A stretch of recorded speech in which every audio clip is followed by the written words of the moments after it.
హరే కృష్ణ. ఇప్పుడు మనం గత వారంలో మనం 14 శ్లోకం దాకా చూసుకున్నాము. సో ఈ రోజు మనం భగవద్గీత 15 శ్లోకంలోకి వచ్చామన్నమాట. సర్వేంద్రియ గుణాభాషం సర్వేంద్రియ వివర్జితం అసక్తం సర్వభుక్తైవ నిర్గుణం గుణభోక్తృ చ. సర్వేంద్రియ గుణాభాషం సర్వేంద్రియ వివర్జితం అసక్తం సర్వభుక్తైవ నిర్గుణం గుణభోక్తృ చ. సర్వేంద్రియ గుణాభాషం సర్వేంద్రియ వివర్జితం అసక్తం సర్వభుక్తైవ నిర్గుణం గుణభోక్తృ చ. సో దీని యొక్క అర్థంలోకి వెళ్తే, భావంలోకి, పరమాత్ముడు సర్వే ఇంద్రియాలకు ఆది మూలమైన అతడు ఇంద్రియ రహితుడు. సర్వ జీవులకు పోషించే వాడైన అతడు అనాసక్తుడు. అతడు ప్రకృతి గుణాలకు అతీతుడు అయినా అదే సమయంలో ప్రకృతి గుణాలంటికి ప్రభువు. ఇప్పుడు మనం చూసామనుకోండి, ఇక్కడ పరమాత్మ యొక్క లక్షణం చెప్తున్నాం అనమాట. రెండు ఒక విధంగా పరస్పర విరుద్ధమైనటువంటి లక్షణాలు చెప్తున్నాం అనమాట ఇక్కడ ఈ శ్లోకంలో. చూడండి, ఇక్కడ పరస్పర విరుద్ధమైనవి. పరమాత్ముడు సర్వేంద్రియాలకు మూలము. సర్వ మనందరిలో ఇంద్రియాలు ఉన్నాయి అంటే ఆ ఇంద్రియాలకు మూలం ఎవరు అంటే కృష్ణుడు. అంటే ఆయన నుంచే ఇంద్రియాలన్నీ వచ్చాయి. మళ్ళీ అతడు ఇంద్రియ రహితుడు. ఆయనకు మాత్రం ఆ ఇంద్రియాలు లేవంట. ఇంద్రియాలు లేనివాడు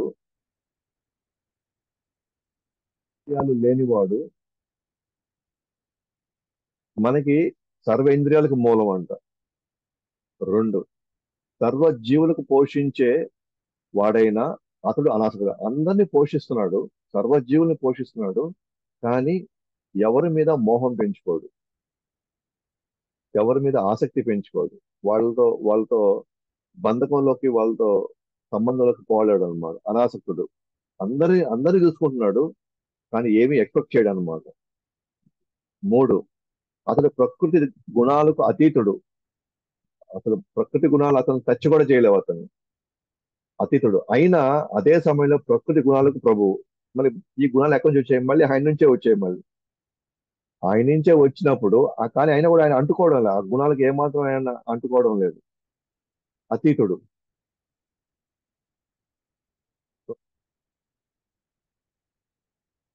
సర్వేంద్రియాలకి మూలం ఆయనే, కానీ ఆయనకి ఇంద్రియ రహితుడు అంట. సర్వజీవులను పోషించేవాడు ఆయనే, కానీ ఏమాత్రం ఆయనకి ఆసక్తి లేదు. కానీ ఏమాత్రం ఆయనకి ఆసక్తి లేదనమాట ఆయన.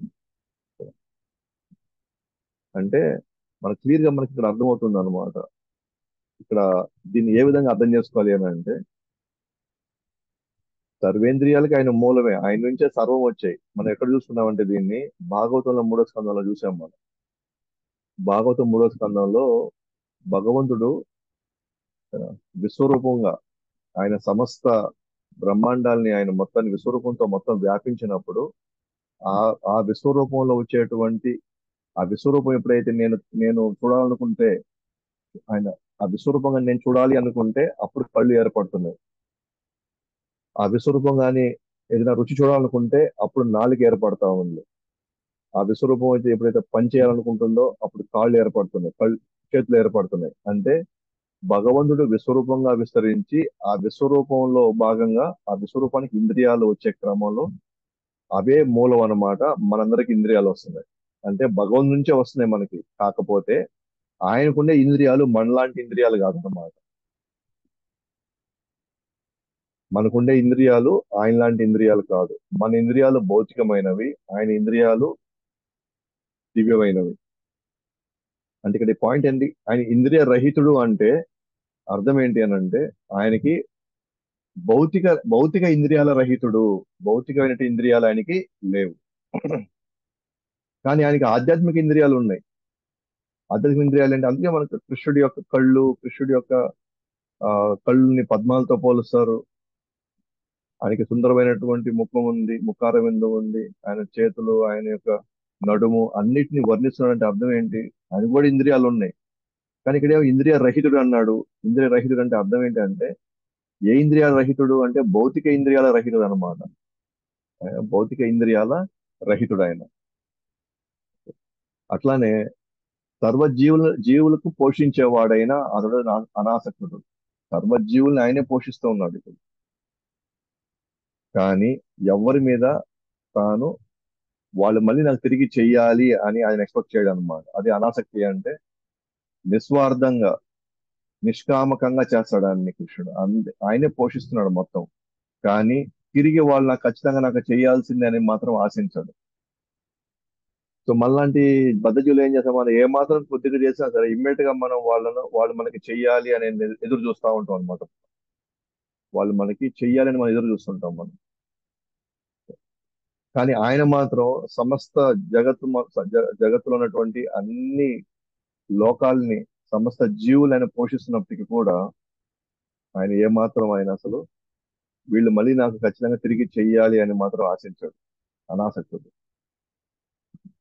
సో ఇందాకే ఇంకొక క్లాస్ లో మనం 14వ అధ్యాయంలో, 15వ అధ్యాయంలో భగవంతుడు ఏ విధంగా సమస్తాన్ని పోషిస్తున్నాడు, అట్ ద సేమ్ టైం వ్యక్తిగతంగా కూడా పోషిస్తున్నాడు అనే వివరం వస్తుంది అనమాట 15వ అధ్యాయంలో.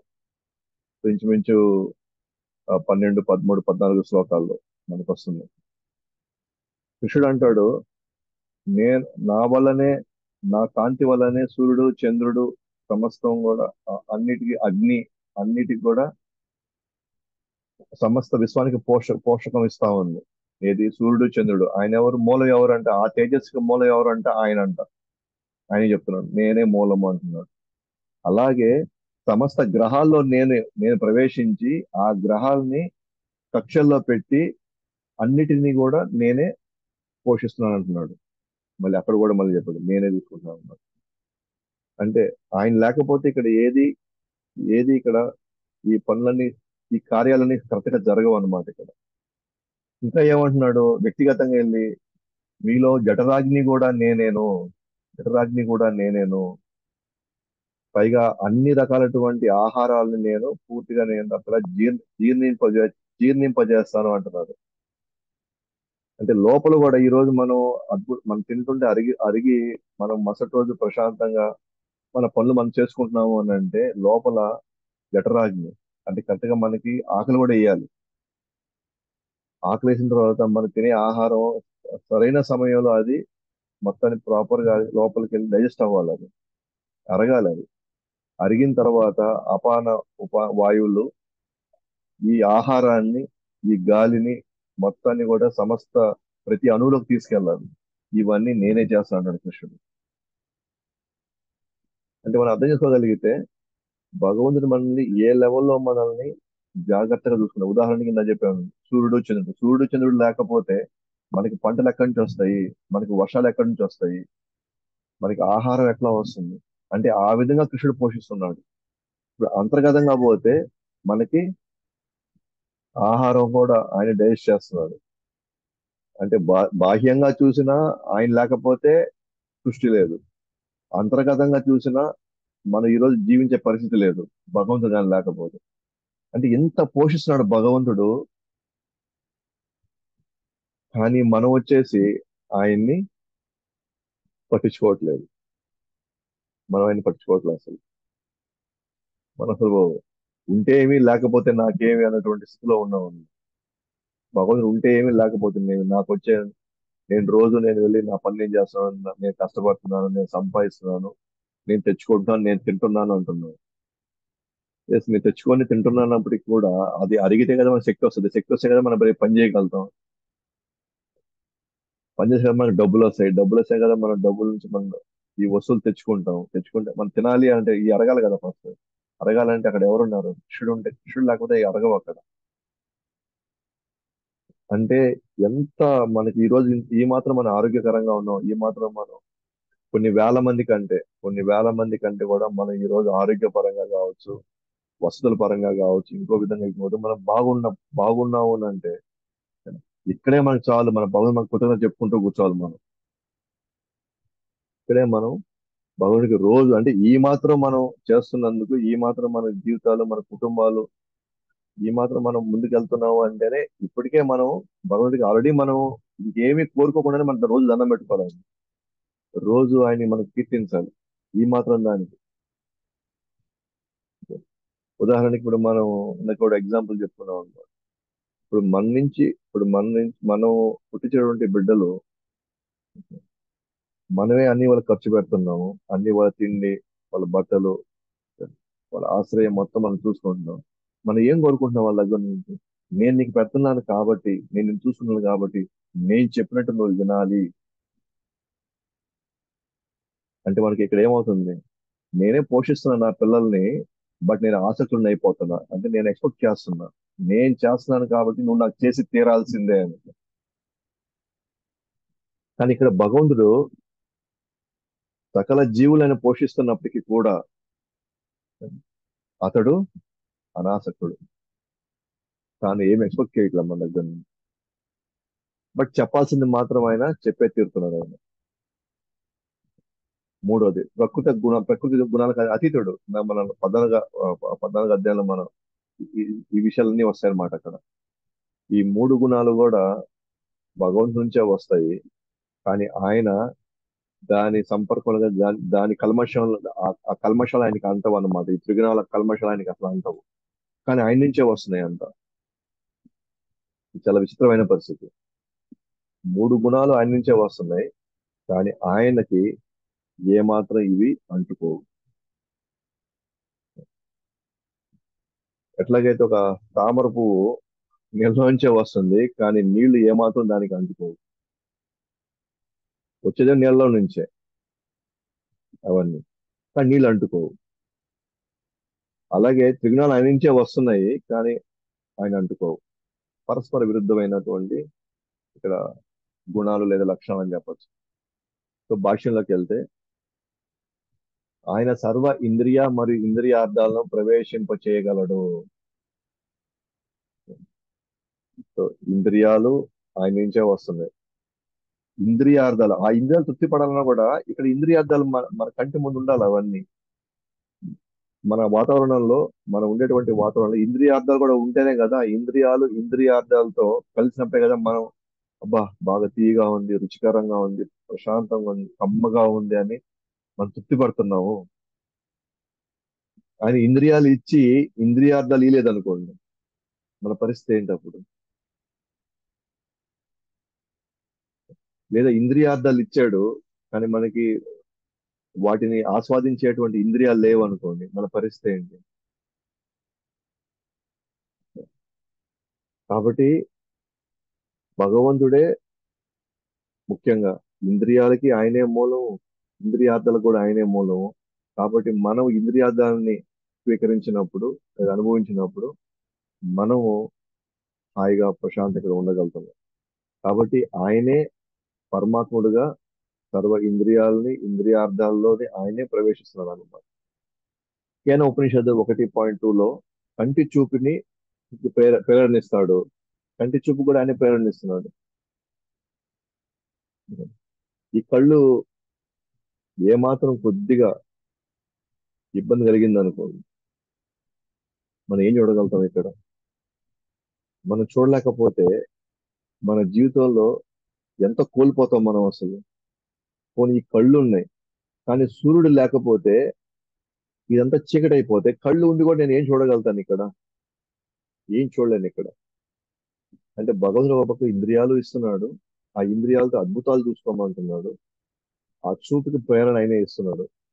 అట్ ద సేమ్ టైం మనం చూడడానికి కావాల్సిన అందాలు కూడా ప్రకృతి రూపంలో ఆ సూర్యుడు వెలిగిస్తే కదా ప్రకృతి కూడా చూడగలుగుతాము. కాబట్టి ఇంద్రియార్థాలు ఆయన ఇస్తున్నాడు, ఇంద్రియాలు కూడా ఆయన ఇస్తున్నాడు. అలాగే ఆయన నిర్గుణుడు కూడా. భౌతిక ఇంద్రియాలు ఉండవు. ఇందా చెప్పావు, ప్రకృతి గుణాలు ఉన్నట్టు కూడా ఆయనకి గుణాలు లేవంట.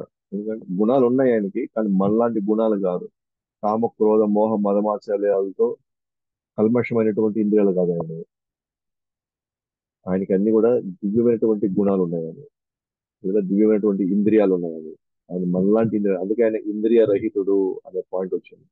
అంటే ఇంద్రియాలు లేవని కాదు, ఆయనకి దివ్యమైనటువంటి ఇంద్రియాలు లేవు, కానీ భౌతిక ఇంద్రియాలు లేవు, కానీ దివ్యమైన ఇంద్రియాలు ఉన్నాయి. శ్వేతరోపనిషత్తులో 3.1లో కాళ్ళు చేతులు లేకపోయినా నడవగలడు, స్వీకరించగలడు. కళ్ళు మరియు చెవులు లేకపోయినా చూడగలడు మరియు వినగలడు. ఇదే అన్నమాట. దీని ఏమంటారంటే దివ్యమైనటువంటి ఇంద్రియాలు అంటారు. దివ్యమైన ఇంద్రియాలు అంటే ఏంటి? ఒక ఇంద్రియం ఒక పని చేయదు, ఆ ఇంద్రియం చాలా పనులు చేస్తాయి. ఉదాహరణకి మన కళ్ళు ఒక పనే చేస్తుంది, చూడగలుగుతుంది, అంతకు మించి చేయదు. నాలుక రుచి చూడగలుగుతుంది, అంతకు మించి చేయదు. కానీ భగవంతుడి యొక్క గుణాలు ఎలాంటి, ఇంద్రియాలు ఎలాంటివి అంటే కళ్ళు చాలా పనులు చేయగలుగుతాయి.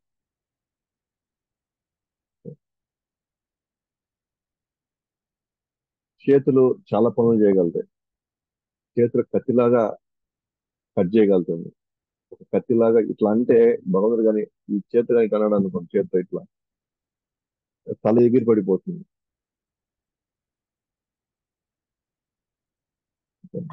ఎగిరిపోతుంది. మరి గమనిస్తే ఇక్కడ కాళ్ళు చేతులు లేకపోయినా కూడా నడవగలను ఆయన. అంటే ఆయనకి మనలాంటి చేతులు మనలాంటి కాళ్ళు కాదు. ఆయన గోలోకంలో నుండి ఆయన చేతులు ఇక్కడ దాకా పంపించగలుగుతాడు.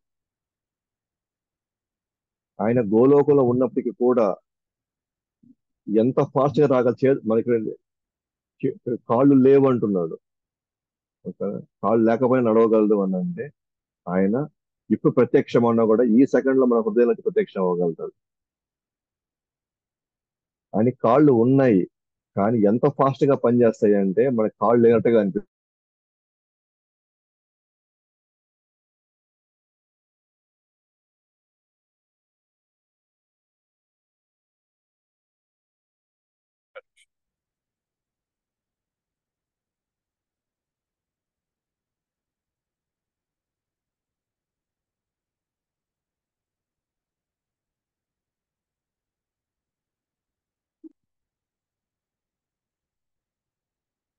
సో ఆయనకి కాళ్ళు లేవు, చేతులు లేవు అంటారు ఇక్కడ.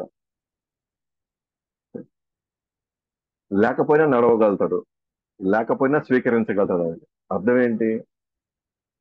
ఇప్పుడు మనం జగనాలు తీసుకుంటున్నాం, ఉదాహరణకి జగనాలు తీసుకుంటున్నాం. వాస్తవానికి మనం నార్మల్ గా మనం చూస్తే అరే ఆయనకి చేతులు లేవు కాళ్ళు లేవు అన్నట్టుగా మనకు కనిపిస్తా ఉంది.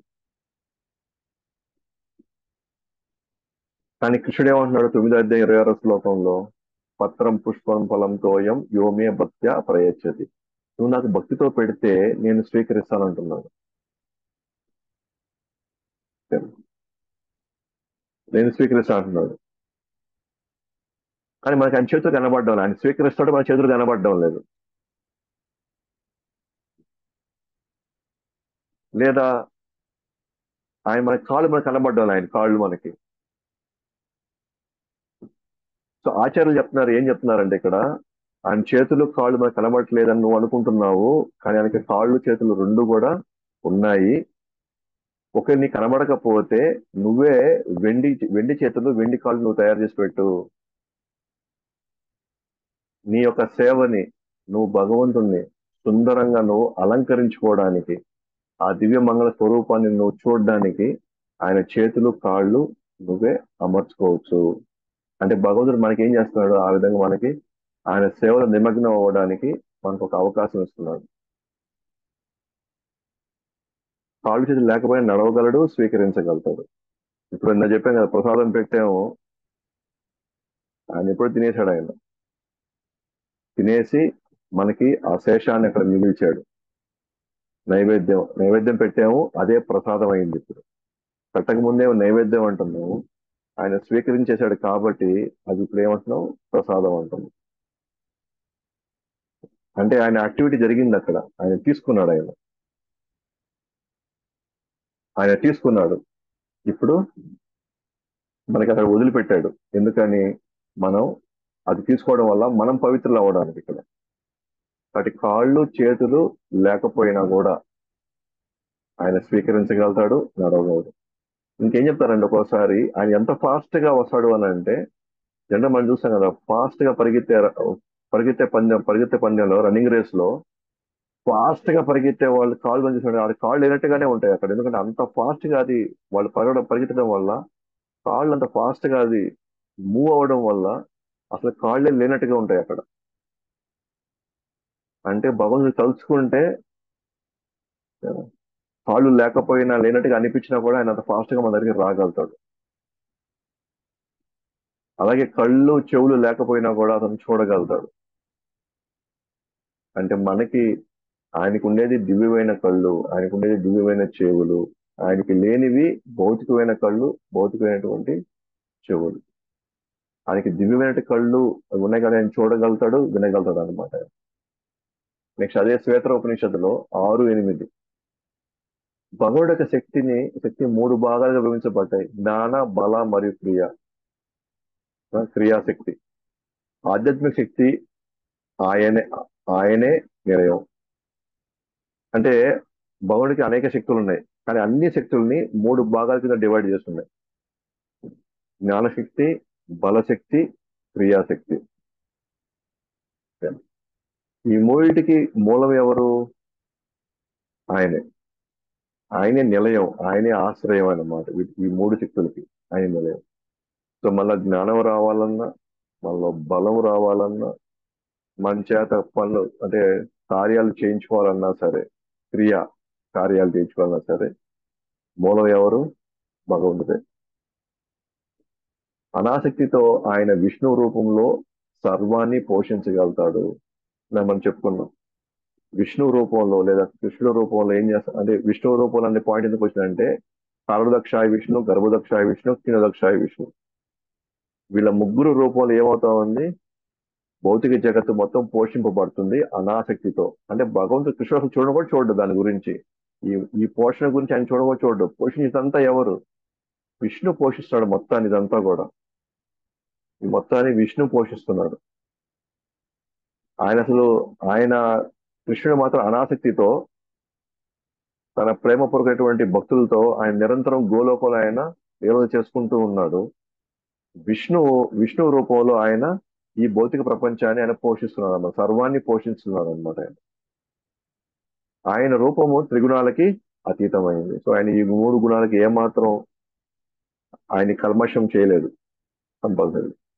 నెక్స్ట్, ఆయన భౌతిక గుణాలు లేనప్పటికీ గుణభోక్తరుడు. ఆయనకి భౌతిక గుణాలు ఏమి లేవు, అయినా కూడా ఆయనకి గుణాలు ఉన్నాయి. ఆ గుణాలతో ఆయన ఎంతో అనుభవిస్తున్నాడు ఆయన. ఏంటి 6 గుణాలు మనం చెప్పుకున్నాం కదా? షడైశ్వర్య పూర్ణుడు అని. ఐశ్వర్యము, బలము, యశస్సు, శ్రీ, జ్ఞాన, వైరాగ్య. ఈ షడైశ్వర్యాలు లేదా 6 అద్భుతమైనటువంటి గుణాలు ఇవి. ఆయనకి లేంటంటే మనలాంటి గుణాలు లేవు ఆయనకి. మనలాంటి గుణాలు. కానీ ఆయన గుణాలు ఏవైతే ఉన్నాయో అవి పరిపూర్ణమైనవి, దివ్యమైనవి, ప్లస్ ఆధ్యాత్మికమైనవి. మనం చెప్పుకున్నట్టుగా ఐశ్వర్యం అంటే ఏంటి? అన్నిటిపై సర్వ నియంత్రణ. వీర్య అంటే ఏంటి? బలం. అంటే అచింత్యమైనటువంటి శక్తులు ఆయన. ప్రకృతి, జీవులు, ప్లస్ అవతారాలు అన్ని కూడా ఆయన శక్తులే. ప్రకృతి ఆయన శక్తే, జీవులు ఆయన శక్తులే, అవతారాలు కూడా ఆయన నుంచి విస్తరించినట్టు కాబట్టి ఆయనే మూలం కాబట్టి అవతారాలు కూడా ఒక విధంగా ఆయన శక్తులే అన్నమాట. యశః. యశః అంటే ఏంటి? ఆ, పేరు ప్రఖ్యాతులు. భగవంతుడి యొక్క రూపము, ఆకారము ఏదైనా కానీ, మనసు, వాకు లాంటి సముద్రం అంత గుణాలు అవి. అంటే ఆయన పేరు ప్రఖ్యాతులకు కానీ సముద్రం అంత అంటే లెక్కలేనంత ఆ, విలువైందనమాట. ఇది ఆయన యొక్క పేరు ప్రఖ్యాతులు. అలాగే శ్రీ. శ్రీ అంటే అందం. ఓకే. శాశ్వత సుందరమైన యవ్వనమైనటువంటి శరీరం ఆయనకు. అంటే ఇవన్నీ కూడా ఆయన గుణాలు అంటున్నాడు. గుణాలు యాజ్ మన ఉపనిషత్తుల ప్రకారంగా. జ్ఞాన, సర్వజ్ఞత. సర్వజ్ఞత అంటే ఆయనకి అన్నీ తెలుసు అన్నమాట. గతం, వర్తమానం, భవిష్యత్తు మొత్తం తెలుసు ఆయనకి. తర్వాత వైరాగ్యం, భౌతిక వ్యవహారాల పట్ల అనాసక్తి. ఆయన భౌతిక జగత్తు మొత్తం సృష్టిస్తున్నప్పటికీ కూడా ఆయన భగవత్ జగత్తు పట్ల ఆయనకి ఏమాత్రం ఆసక్తి లేదు. ఇప్పుడు నేను సృష్టించాను కాబట్టి, న- నేనే అందరిని పోషిస్తున్నాను కాబట్టి వీళ్ళందరూ నాకు చెయ్యాలి, వీళ్ళు నాకు చేసే తీరాలి అనేటువంటి ఏమాత్రం అసలు వాటి పట్ల ఎటువంటి ఆసక్తి లేదన్నమాట. వైరాగ్యం. సో ఇవన్నీ కూడా 6 గుణాల భోక్తరుడు. భోక్తరుడు అంటే ఈ 6 గుణాలు ఆయన ప్రసరింపజేస్తూ ఆయన ఆస్వాదిస్తున్నాడు అనమాట. కానీ ఇవన్నీ కూడా పరిపూర్ణమైనవి, దివ్యమైనవి, మనలాంటివి కాదు. సో ఆ విధంగా మనం చూస్తే కనుక ఈ 15వ శ్లోకంలో పరస్పర విరుద్ధమైనటువంటి ఈ 2 విషయాలు మనం చూస్తున్నాం. సర్వేంద్రియాలకు మూలం, కానీ ఇంద్రియ రహితుడు. సర్వజీవులు పోషించే వాడైనా అతడు అనాసక్తుడు. అన్నింటినీ పోషిస్తాడు కానీ అనాసక్తుడు.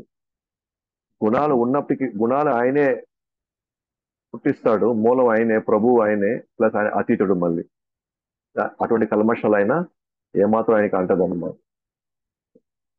నెక్స్ట్ 16.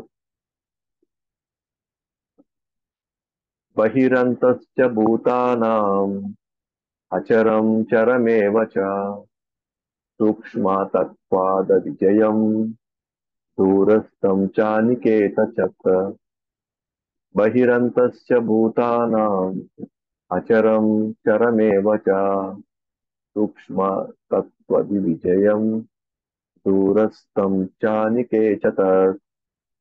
బహిరంతశ్చ భూతానాం అచరం చరమేవ చ సూక్ష్మత్వాత్తత విజయం దూరస్థం చానికేత.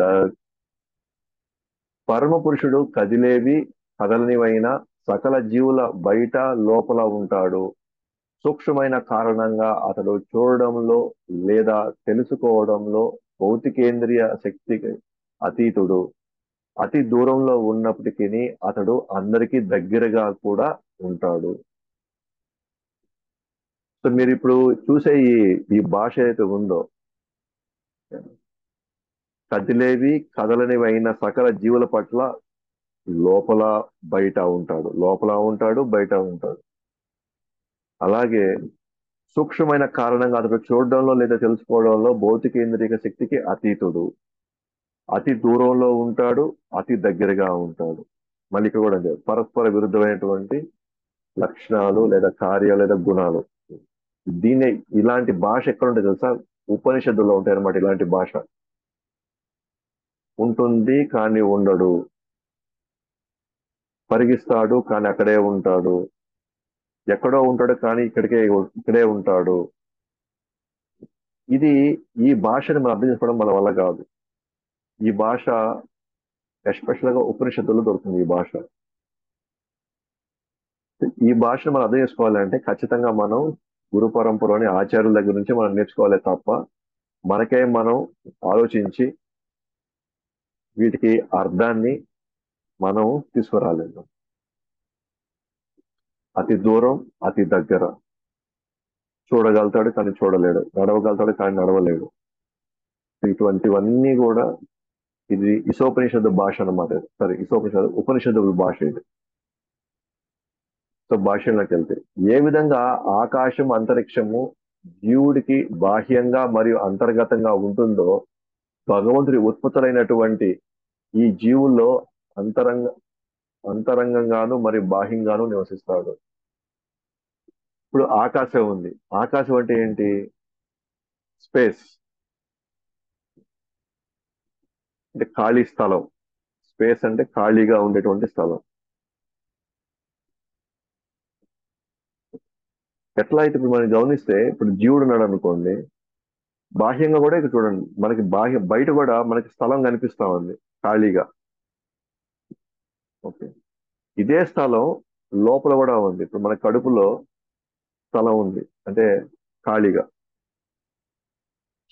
అలాగే ప్రతి అణువుకి, ప్రతి కణానికి ఇంకో కణానికి మధ్యలో కూడా స్పేస్ ఉంది. దీని లోపల ఏమంటారు? ఇది అంతరంగిక. బాహ్యంగా జీవుడికి ఈ ఖాళీ స్థలం ఎక్కడ కనబడుతుంది? బయట కనబడుతుంది, లోపల కనబడుతుంది. ఇప్పుడు మనం బయట కనిపించేటువంటి ఖాళీగా కనిపించేటువంటిది, ఇప్పుడు ఇప్పుడు నా ముందర ల్యాప్టాప్ ఉంది. ల్యాప్టాప్ కి నా మధ్య ఏముంది? ఖాళీ స్థలం ఉంది. ఖాళీగా మధ్యలో ఉండేటువంటి ఆ ఖాళీ స్థలాన్ని ఏమంటున్నారు? దీని ఆకాశం అంటున్నారు. ఈథర్ అంటారు ఇంగ్లీష్ లో, ఈథర్. ఏం లేదు. ఇలాంటి ఇదే లోపల కూడా ఉంది కదా, మన మన శరీరంలో కూడా ఉంది. ప్రతి కణానికి ఇంకో కణానికి మధ్యలో కూడా స్పేస్ ఉంది. ఎట్లాగైతే బయట స్పేస్ ఉంది, లోపల స్థలం ఉందో, బయట స్థలం ఉంది, లోపల ఎట్లా ఉందో, అట్లాగే భగవంతుడు భగవంతుడు లోపల ఉంటాడు, బయట ఉంటాడు. భగవంతుడి లోపల ఆ, స్థలం ఉంటుంది, భగవంతుడికి బయట కూడా స్థలం ఉంటుంది. సో విశ్వరూపం ఎత్తినప్పుడు సమస్తాన్ని ఆయనలో పెట్టుకున్నాడు. సమస్తాన్ని, సారీ, కృష్ణుడు ఆ, మట్టి మట్టి మట్టి తిన్నాడు చూపించమన్నప్పుడు యశోద మాత చూడమన్నప్పుడు ఏమైంది? మొత్తము ఆయనలో మొత్తం అంతరిక్షం అంతా కనిపించింది. అట్ ద సేమ్ టైం అదే కృష్ణుడు బయట కూడా మొత్తం అంతరిక్షం ఉంది, ఆకాశం అంతా ఉంది, అంతరిక్షం ఉంది బయట. సో బయట ఉంది, లోపల ఉంది. అంటే ఆయన బయట ఉండగలుగుతాడు, లోపల కూడా ఉండగలుగుతాడు. అదే మనకి ఇక్కడ ఫస్ట్ పాయింట్ చెప్పింది. పరమపురుషుడు కదిలేవి కదలనివైన సకల జీవుల బయట, లోపల ఉంటాడు. ఆయన బయట ఉంటాడు, లోపల ఉంటాడు. ఎట్లాగైతే ఖాళీ స్థలం బయట ఉంది, లోపల ఉందో, అట్లాగే సకల జీవుల్లో భగవంతుడు బయట ఉంటాడు, అలాగే లోపల కూడా ఉంటాడు.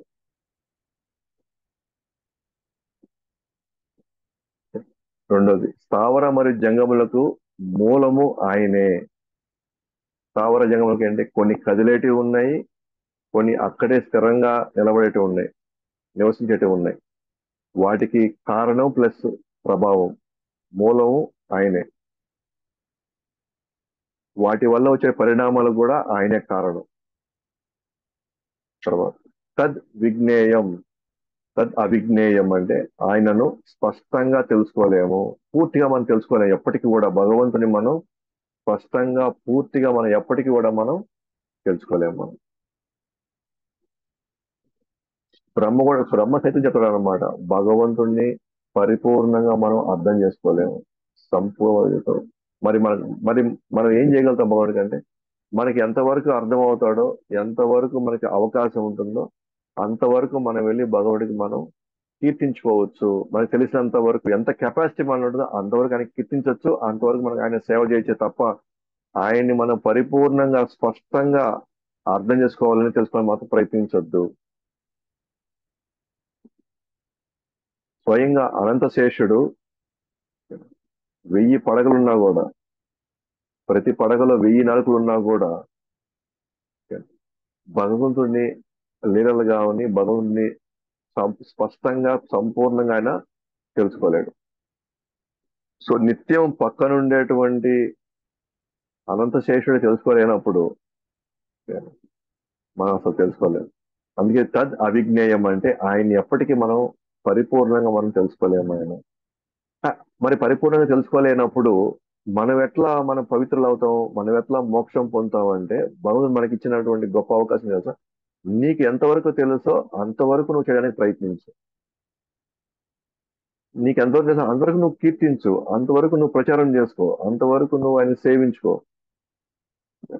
నీ కెపాసిటీని బట్టి నువ్వు ఎంత చేయగలిగితే భగవంతుడి యొక్క దయ మీద మనం పరిపూర్ణం అయిపోతాం ఇక్కడ.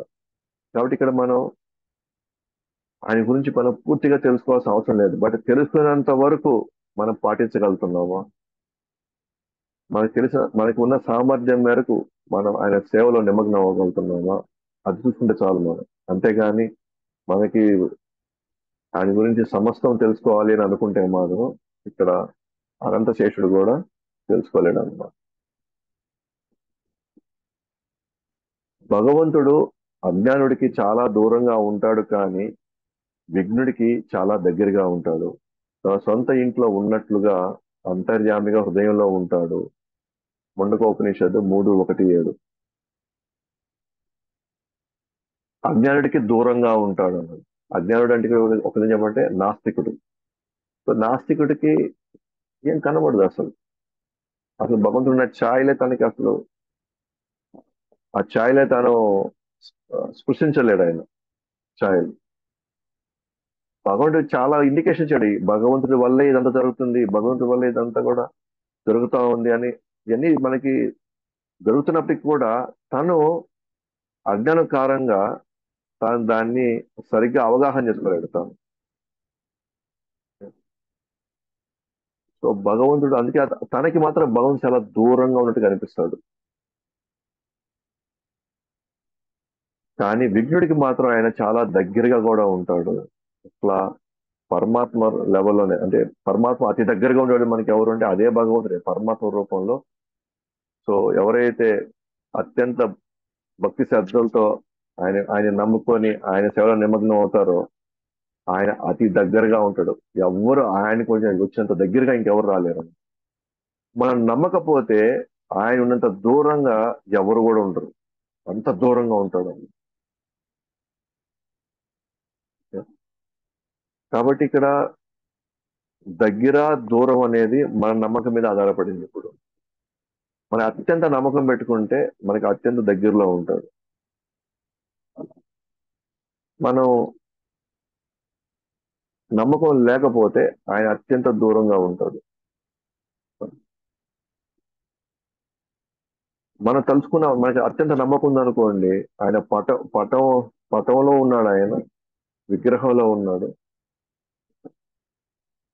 మనం నమ్మకం కనిపెట్టుకుంటే ప్రతి వస్తువులో ఆయన పరమాత్ముడుగా ఉన్నాడు, ప్రవేశించాడు. మనం అతి దగ్గరగా చూడొచ్చు ఆయన. అయితే ఆ నమ్మకం పెరిగేది తగ్గేది భక్తుల సాంగత్యంలో కృష్ణ కథ పరంపర నుంచి ఆచరించి వింటేనే ఆ నమ్మకం పెరుగుతుంది. అప్పుడు ఆయన అతి దగ్గరగా రాగలుగుతాడు. లేకపోతే మనకి ఎప్పటికి కూడా అతి దూరంగానే ఉంటాడు ఆయన. తన సొంత ఇంట్లో ఉన్నట్లుగా అంతర్యామిగా హృదయంలో కూడా ఉంటాడు విఘ్నులకి. తన సొంత ఇంట్లో ఉన్నట్టుగా మన లోపలే ఉంటాడు అనమాట. మన హృదయంలోనే అంతర్యామిగా హృదయంలోనే ఉంటాడు. సో అజ్ఞానులకి నాస్తికులకి పొరపాటు కూడా కనబడదు. అండ్ నేను ఒక ప్రభుజీ లెక్చర్లో చెప్పాను అనమాట. అంటే వేదాలు ఎంత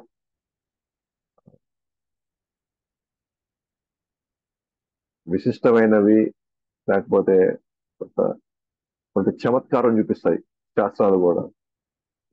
అది ఎలా అంటే మీరు శాస్త్రాల శాస్త్రాల ద్వారా కూడా మీరు నమ్మించచ్చు అనమాట. ఏంటి అని అంటే దేవుడు లేడు అనేటువంటి విషయాన్ని కూడా మనం శాస్త్రాల్లో నిరూపించవచ్చు. దేవుడు ఉన్నాడు అని కూడా మనం నిరూపించవచ్చు అదే శాస్త్రాన్ని పట్టుకోండి. అదేంటది? భగవంతుడే కదా శాస్త్రాలు ఇచ్చింది. శాస్త్రాల్లో పూర్తిగా భగవంతుడి యొక్క ఉనికి ప్రతి ప్రతి పదంలో ఉంటది కదా, ప్రతి లైన్ లో ఉంటది కదా. మరి భగవంతుడు లేడు అని మనం ఎలా నిరూపించవచ్చు అని అంటే అదే అన్నమాట, మన మెంటాలిటీని బట్టి. నా మెంటాలిటీ, నాలో ఉన్న ఆలోచనలు దేని కోసం వెతుకుతుందో మనకి ఆ లైన్లే కనిపిస్తాయి అన్నమాట. ఎందుకంటే మనం ముందే మన మనసులో ఒక అభిప్రాయం ఏర్పరచుకున్న తర్వాత మన అభిప్రాయాన్ని బట్టి మనం వెళ్ళామనుకోండి, అభిప్రాయం ప్రకారం వెళ్తే మనకి అభిప్రాయం తగినట్టుగానే మనకి దాంట్లో ఉన్న వాక్యాలు మనకి కనిపిస్తాయి. అందుకే ఇక్కడ నేను దేవుడు లేడు అని నేను నిరూపించాలి, నేను నేను నేను నేను ప్రతి లైన్ నేను వెతకాలి అని అనుకుంటే అలాంటి లైన్స్ కూడా ఉన్నాయి. ఇక్కడ దేవుడు లేడు అనే లైన్స్ కూడా ఇక్కడ ఉన్నాయి, అలాంటి వాక్యాలు ఇక్కడ ఉన్నాయి అని నేను నిరూపించుకోవాలనుకున్నప్పుడు ఏమవుద్ది, నా మనసు ఆ లైన్లు మాత్రమే చూస్తాయి. అప్పుడు నేను ఆ శ్లోకాలు మాత్రమే తీసి నేను నిరూపించగలుగుతాను భగవంతుడు లేడు అని. అంటే ఇక్కడ అర్థం ఏంటి అని అంటే మన మనస్తత్వాన్ని బట్టి మనకి శాస్త్రాలు మనకి అటువంటి ఫలితాలు ఇస్తాయి. అందుకే మనం మన మనస్తత్వాన్ని బట్టి మనం వెళ్ళకూడదు. ఇక్కడ మనం ఆచార్యుల యొక్క లేదా గురువుల యొక్క వాళ్ళ యొక్క వా- సూచనలకి ఆదేశాలకి మనం ఓపెన్ మైండ్ లోకి వెళ్ళాలి. మనం ఓపెన్ మైండ్ మన అభిప్రాయాలతో దాన్ని ముడిపెట్టకూడదు అనమాట. మన అభిప్రాయాలు తీసుకొచ్చి దానికి ముడిపెట్టకూడదు. మన అభిప్రాయాల ప్రకారం వెళ్ళామనుకోండి, మన అభిప్రాయాలనే మనం జస్టిఫికేషన్ చేసుకుంటూ ఉంటాం అనమాట. దాని ప్రకారంగానే మనకి వాక్యాలు కావాలనుకుంటాం. దాని ప్రకారంగానే మనం ఇది రైట్ ఇది రాంగ్ అని మన జడ్జిమెంట్ మనమే ఇచ్చేస్తాం అనమాట. ఎందుకంటే మన అభిప్రాయాలు బలంగా ఇక్కడ విపరీతంగా ఉన్నాయి కాబట్టి దీన్ని బేస్ చేసుకొని మనం వాళ్ళని అంచనా వేస్తాం అనమాట. కానీ మనం ఆధ్యాత్మికంగా ఎదగాలి అనుకుంటే, కృష్ణుడి మీద నమ్మకం మనకి పెరగాలి అనుకుంటే, ఇక్కడ మెయిన్ పాయింట్ వచ్చేసి ఇక్కడ మన అభిప్రాయాలు పక్కకి వెళ్ళి శాస్త్రం యొక్క అభిప్రాయాన్ని తీసుకోవడం మనం ముందుకెళ్ళాలి. ఇదే మనం చూసే మొదటి అధ్యాయంలో కూడా ఇదే జరిగింది. అర్జునుడు ఫస్ట్ తన అభిప్రాయాలు చెప్పాడు. నాలుగు నాలుగు కారణాలు చెప్పాడు, తన అభిప్రాయం చెప్పాడు, నేను యుద్ధం చేయను అని. తన అభిప్రాయాలతో తానే కన్ఫ్యూజ్ అయిపోయేసి మొదటి అధ్యాయం చివరిలో ఏం చేశాడు, నా వల్ల కాదు అర్జున, నేను చేయలేకపోతున్నాను, నాకు శక్తి లేదు ఇంకా అని చెప్పేసి అక్కడే నీరసించి అక్కడే కూర్చునేసాడు. గాంధీవం జారి పడిపోతుంది తన అభిప్రాయాలతోనే. తర్వాత ఎప్పుడైతే తాను కృష్ణుడి యొక్క అభిప్రాయాలని, తన అభిప్రాయాలను పక్కన పెట్టి కృష్ణుడి యొక్క అభిప్రాయాలని తాను ఎప్పుడైతే తాను తీసుకోవడం ప్రారంభించాడో లేదా చూడడం ప్రారంభించాడో, అప్పుడు తనకు మళ్ళీ శక్తి పుంజుకొని తన ఆ శత్రువుని తాను చంపగలిగాడు.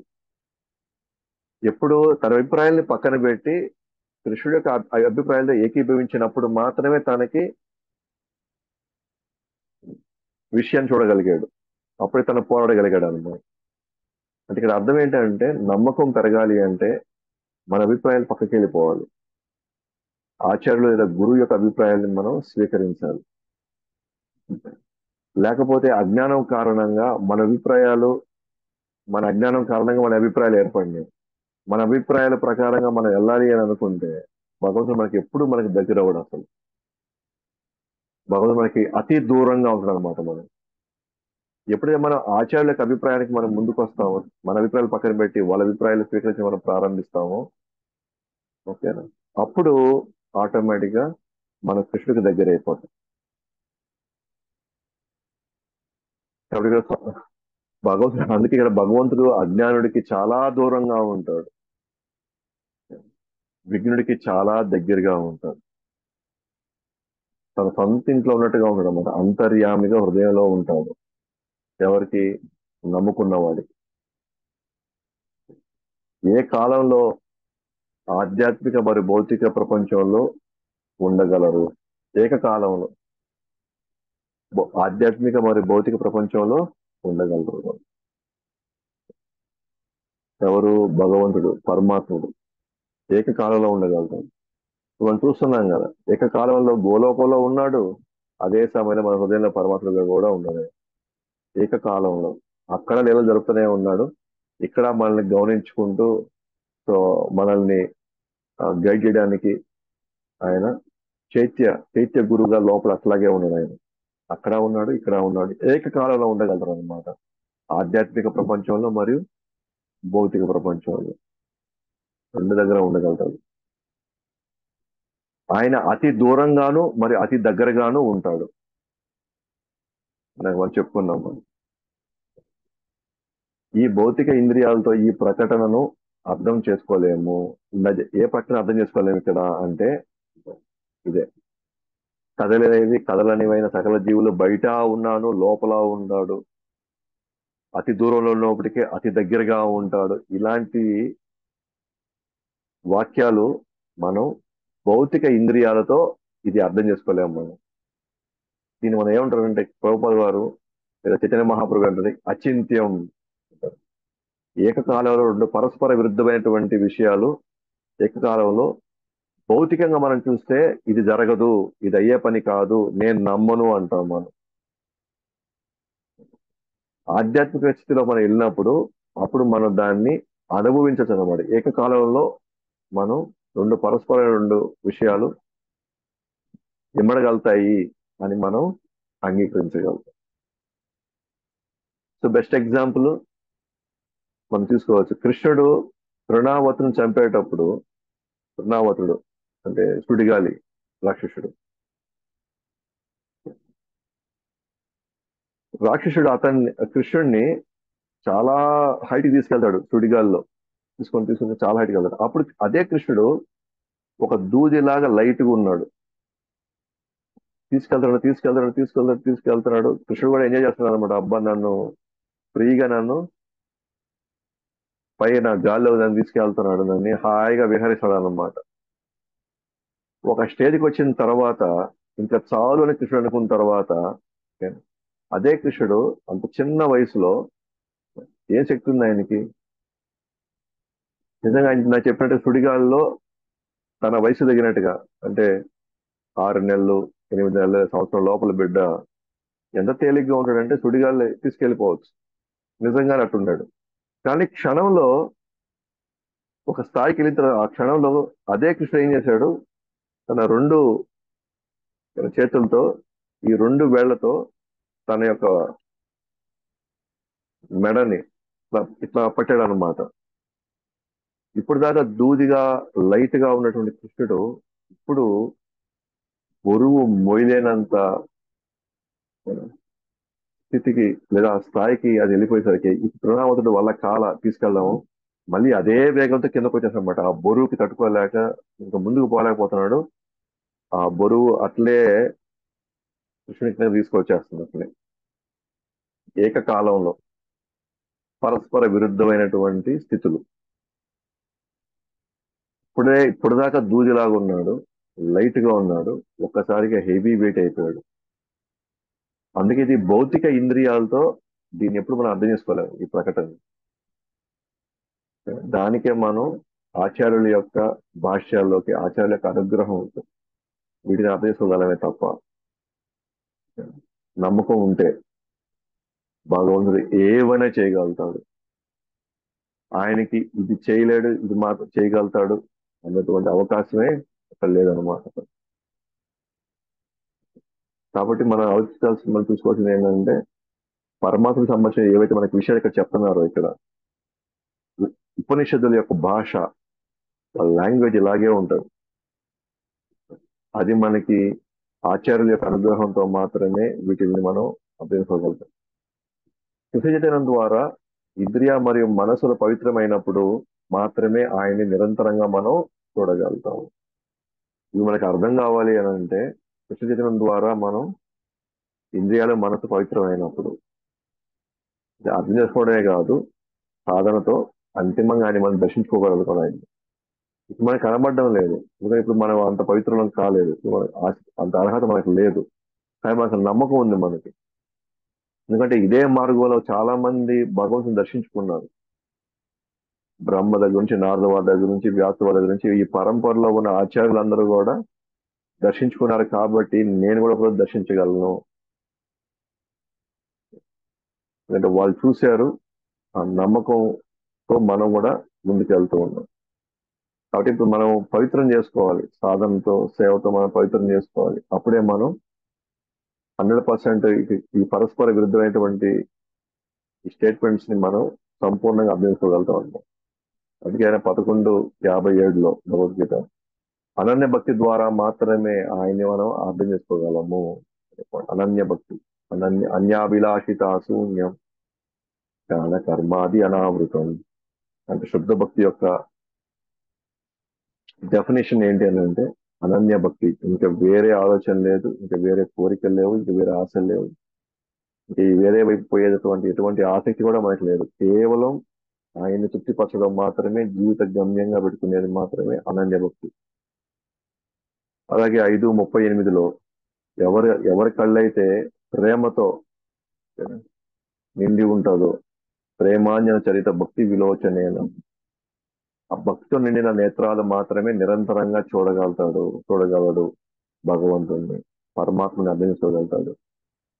చెప్పినవన్నీ కూడా మనం చూడగలుగుతాం. సో ఆ విధంగా మనం చూస్తే కనుక మనం జ్ఞానం యొక్క లక్ష్యం ఏంటి? ఆత్మ సాక్షాత్కారం, పరమాత్మ సాక్షాత్కారం.